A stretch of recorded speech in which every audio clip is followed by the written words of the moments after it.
Yeah, we actually finished kind of where we expected. You never quite tell the players where you think you're going to be, but going into it, we were hoping for a win. We knew that this tournament was going to be tough, and we knew that from many months ago that it was going to be tough. So I'm happy that we were able to battle very well with Duluth. I thought that match was very well played.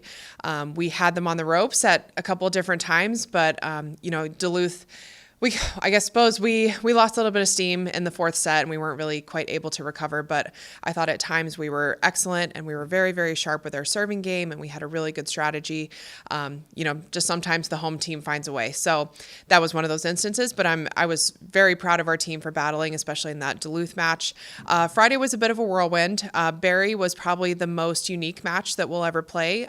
The majority of their roster are international students, most of them from Eastern European countries, and they play a completely different style of volleyball.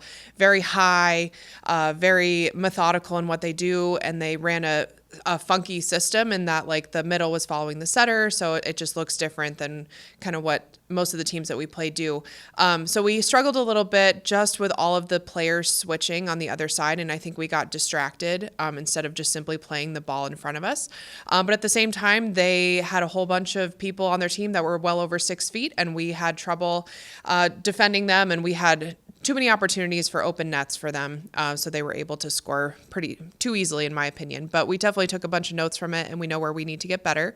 The St. Cloud match was overall a good one. You can definitely tell that St. Cloud is ranked where they are for a reason. They're very strong with their ball control, and their middles are lights out. They're smaller middles than typically you see, but they're super athletic, and they just find really awesome ways to score. So kudos to St. Cloud for doing what they do. They're a very good team, and I think they're going to have a really strong season in that conference.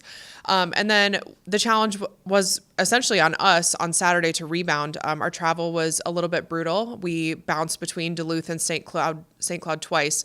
So every day we had at least 2 hours on the bus. And then some late nights getting into the hotel and early mornings and all of that stuff. So it was kind of a brutal travel schedule, but yeah, it was all on us on Saturday morning to rebound and show up the way we did. I wasn't happy about halfway through the first set when we were down 11 at one point. But I don't know what the score was. It was like 18-9 or something like that. And I wasn't going to call a timeout because what's a timeout going to do at that point? And then we ended up rattling off like 2 or 3 points, and the other team's coach called a timeout. And I told our team respectfully to remove their heads from their bums and move on and play. And we did. So, we were able to rebound and we just kind of chipped away. And that's been the whole theme of like every time we find ourselves down, it's just one at a time. Like no point is worth more than one ever in our sport. So you can't score 2 or 3 points on a big kill or something like that. It's just chipping away one after the other. And as methodical and boring as sometimes that seems, that's the whole point of it, is to be methodical about it. So we just kept finding opportunities, and our 11-point deficit turned into 9, turned into 7, turned into 5. All of a sudden we're tied, and we're at game point a couple of times. The game point, that was a crazy first set, especially at the end when it got up to, I think, 29-27 or something like that. And we came away with that first set win. We needed that set win for sure, for our confidence, for all the intangibles. And then we were able to find our normal rhythm again in sets 2 and 3. I'm super proud of the team for rebounding the way that we did. We definitely needed that win to put ourselves on a good track. And, losing is funny because you learn so much from losing of where you need to improve and all of that stuff. But at the same time, the athletes take it so hard and it's hard to balance both like the learning aspect of it and also respecting and like giving a moratorium on like, you can feel sorry for yourself for a little bit. I'm just very proud of the way that we were able to rebound and, focus on the task at hand and come away with a win. And, the bus ride is always a little bit sweeter when you're coming home with a win. And it's kind of been the theme of the season is operating at like 60 to 70% with our emotions and with our energy and all of that stuff. There's certainly a time and place to max out, like on game point or something like that. But like I was saying before, this game is just such a chip away point after point after point type sport, that we need to be operating at kind of a certain threshold, can't get too high, can't get too low.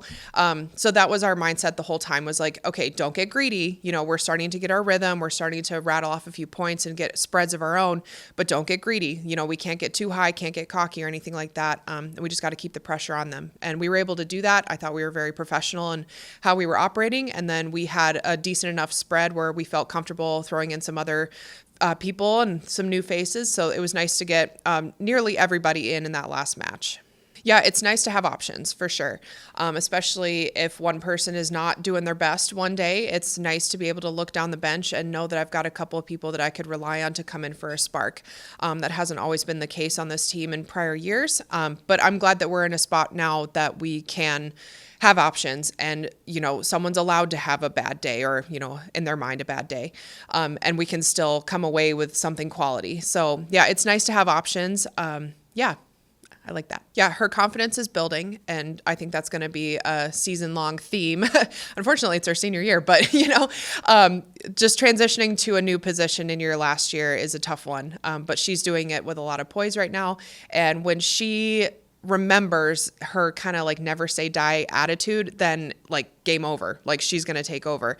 Sometimes it takes a little bit of a prodding or a little bit of a pissing off, I suppose, for her, to get a little angry and be like, okay, let's go. But yeah, she's learning how to be consistent, and she's learning how to have a whole ton of pressure on her almost all the time. Like, she's receiving a ton of serves. She's receiving a ton of sets. Obviously, we're trying to balance our offense whenever we can, but just the role intrinsically of being an outside hitter is you receive the ball a ton.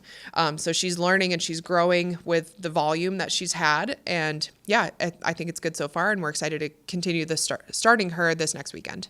Yeah, Maddie's a natural leader, and she is a very humble person as well. So she keeps her nose down and she works really hard in practice.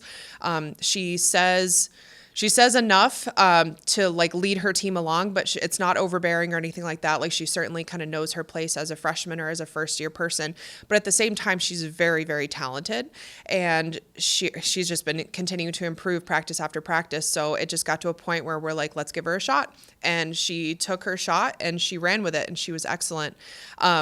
So it's working Tess in as well. We kind of settled on the 6-2 offense towards the end there. I gave Maddie Kreider the start against St. Cloud and had a conversation with Tess before of like, look, you got to play, like to Tess, I mean, you got to play as a freshman and, get thrown in the deep end and all the experience that you got. So let's, keep you in reserve for this one, and let's give Maddie a shot and see how she rolls with it. And I thought she played fabulously. Like, obviously the outcome wasn't what we wanted, but she had so many moments of showing leadership, making good decisions, putting up really good sets, and playing very good scramble defense, and kept us alive in many ways. And her serve was tough too. So it was great to kind of throw her in the deep end and see how she goes. And she swam with it for sure. So I'm excited that she's going to continue. And yeah, I think we're going to keep playing the combination 6-2 offense with her and Tess.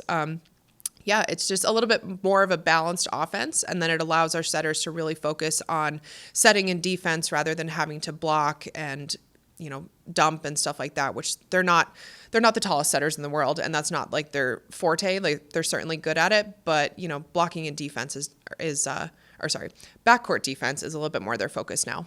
Yeah, Trisha comes up with big blocks at excellent times. She has a knack for blocking on game point or close to game point, to give us an advantage or something like that. So she certainly sharpened up through the course of the Adelphi match. And yeah, once she gets a little bit more disciplined with her like ball setter, like eye work, in terms of like reading the setter and kind of anticipating where the ball's going to go so that she can close the block, then she's excellent.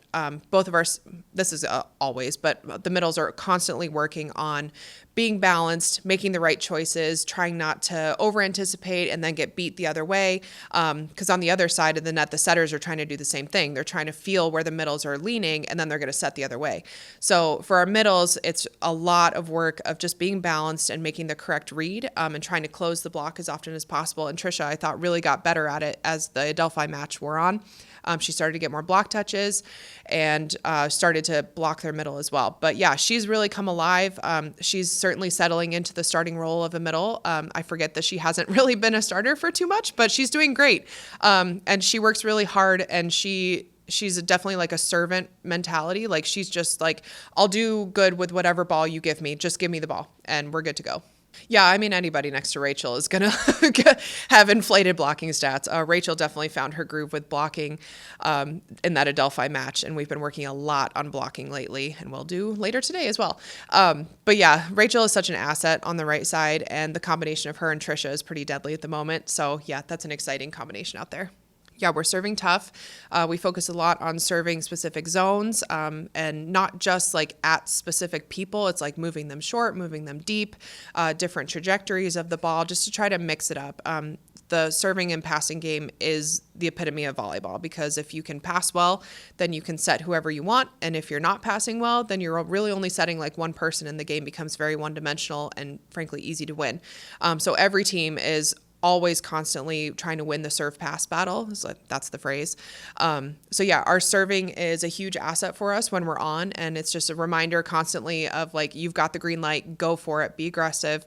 Obviously we're not trying to like blister the ball and hit the back wall, but we're trying to, keep it alive with a lot of pace. And then also be strategic with it too. We work on short serves, we work on deep serves, like all different types and situations of serving.